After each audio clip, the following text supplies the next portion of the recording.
Ayan, welcome back sa ating channel mga kalingap.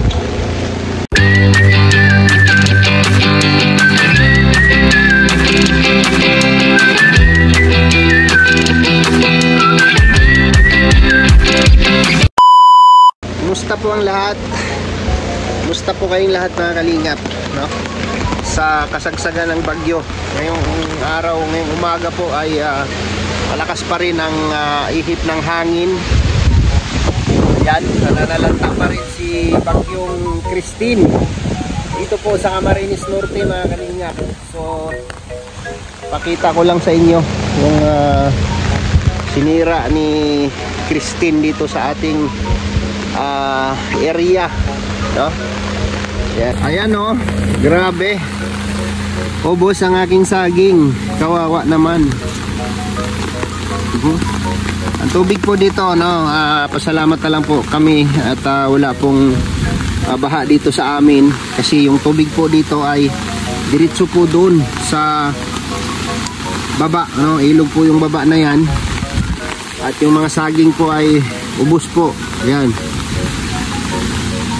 yun yung aking pananim, pinutol ko na yung mga dahon niya kasi wala na, sira na si mga saging nating lakatan. Ay grabe, nasira ang view ng aking backyard. Ay, sayang naman ang aking saging, nasira ang view ng aking backyard. Ubos po yung saging natin. Ayan, ubos po talaga, wala pong natira. Siguro may makasurvive dito, ilang puno na lang yung mga tinanggalan natin ng dahon. Ito wala, ewan ko lang kung makasurvive pa ito. Wala na yan. Ayan, naglaglagan. Ito durog. Grabe ang ginawa ni Christine. Ang ating ampalaya na namumunga na sana makasurvive. Uy malalim pala yun. Ano, may bunga na sana yung ating ampalaya, pero wale. Anong ginawa mo, Christine? Anong ginawa ni Christine sa ating mga pananim? Ay grabe, wala, pinutol ko na yung mga dahon. Ay lumubog, humiga lahat ang talong ko. Yung pitsay, buti na harvest natin yung pitsay. Ayan o, natumbahan ng saging ang ating net. Marami tayong gagawin after ng bagyo. So ngayon po ay kasalukuyang nananalanta si Christine dito po sa Camarines Norte. Ayan, natumba ang saging, natumbahan ang aking net, sira. Sigurado punit yan. Grabe. Ayan po, kasalukuyang umuulan pa po, no?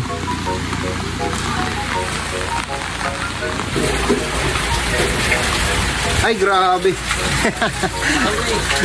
Puno na. Puno na. Grabe yan si Nerds, oh. Tinatanggal niya yung dahon sa gutter, oh. Ingat, matalas yan. Yung kabila, tinanggalan ko na kahapon. Sige lang, linisin ko lang yan. Ayan, pinutol niya yung kanyang mahogani dito at nadadali yung kanyang bubong. Grabe. Baka malaglag ka dyan, Nards. Marupok na yan. Marupok na yung napakan mo. Tanggalan niya dahon. Ang kuan, gutter. Ano, yan po yung ating kapitbahay. Inakyat na kasi yung mahogani, nasilip niya yung bubong natin na puno na ng dahon, kaya tinanggalan ni Nards. Yan, shout out po kay Nards.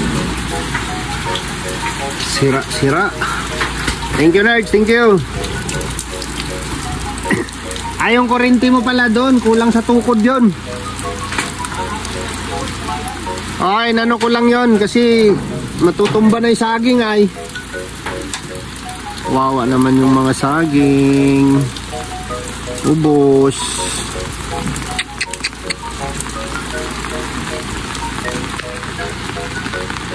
Ano, may nakukuha pa kayong dahon dyan? Anong hinahanap mo dyan, Rek? Ha? Uy, ang aking upo, sana hindi siya nabali.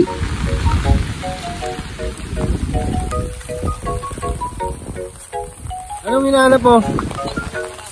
Ha?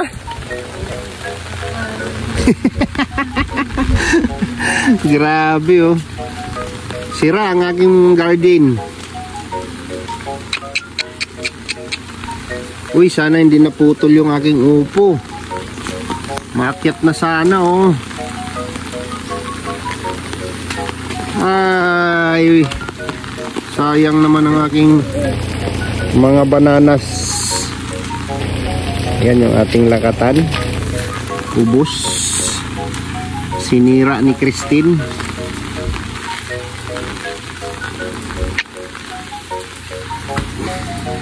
Grabe. Grabe ang ginawa.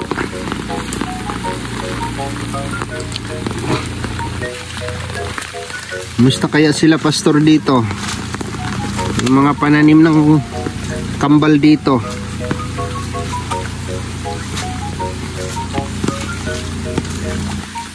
Yan, medyo humina na po yung hangin ngayon. Ngayong oras na to.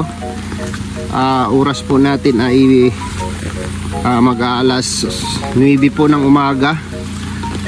Agay, kasayang sa mga saging ni pastor. Ubus. Namumunga na pati yan. Yan o. Ayan. Yan po ang masakit mga kalingap, no?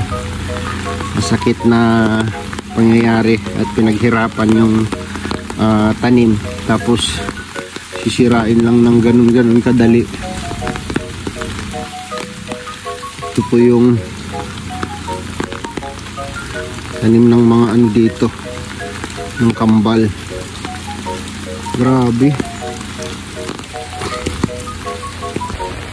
So yun po mga kalingap, grabe po ang nangyari oh. Nabuwal po yung puno ng mahogani. Shit. Oh my goodness. Grabe ang baha, no? So isipin nyo po mga kalingap, lahat po ng buhos ng ulan ay dito po dumidiretso. Kaya po malayo po kami sa baha. Galing dun sa bahay, medyo nakadistansya kami. Ito po yung area nila ni Pastor Dong Hendry. Ayan. At malapit po sila sa ilog. Malapit na maabot yung kubo nila oh. Ilang metro na lang maabot na yung kubo. Ate, naabot na yung CR nyo ito na. Abot na po yung CR nila. Uy, kasayang sa marang. Ang laki na ng marang oh. Nabuwal din. So napakadelikado po dito mga kalingap oh. Yung mahogani po talagang pumba po talaga siya. So ito oh, malapit na ito oh, bumigay oh. Ayan oh, kunting hangin na lang. Oh, mabubuwal na kasi nakrack na yung lupa oh. Ayan oh. Ayan yung puno niya. Grabe. Grabing nangyari.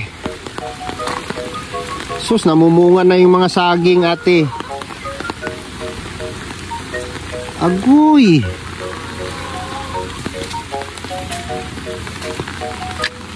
Kawawa. Lakatan po lahat yan mga kalingap. Pumba talaga lahat. Grabe ang ginawa ni ano. Ginawa ni Christine. Ayan o. So, ayun po mga kalingap.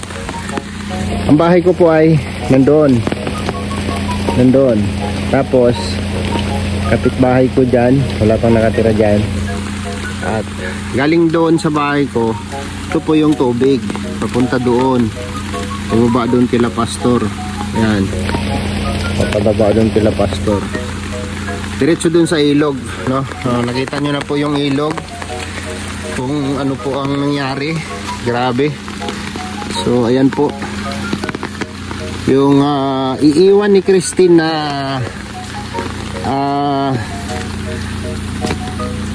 pananalanta ni Christine dito po sa Camarines Norte. Dito lang po ito sa amin, no? Hindi pa po natin alam sa ibang lugar kung ano po ang nangyari. Sa Camsor po, no? Sila Tita Malo, talagang lubog na po sa baha. Abot na po ng second floor yung bahay nila.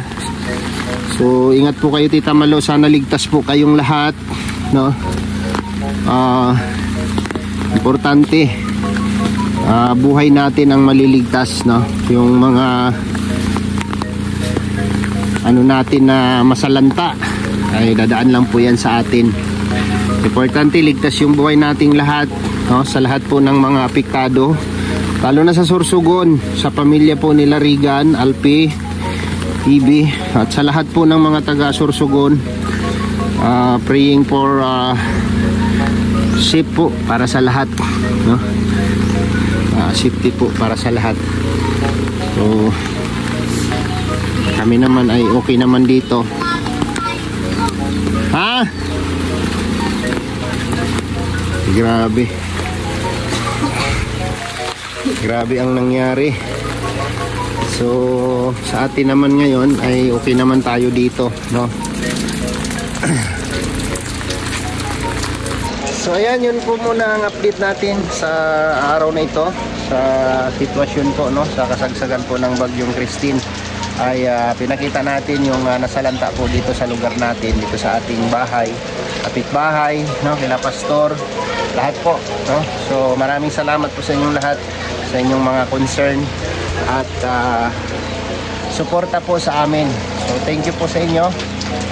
Ayan, yung aking marang malapit na siya matumba. Huwag kang bumigay. Kasi isa ka sa magbibigay ng lilim sa kapaligiran ng bahay ko. Ayan, see you next vlog po mga kalingap. Maraming salamat po sa inyong lahat.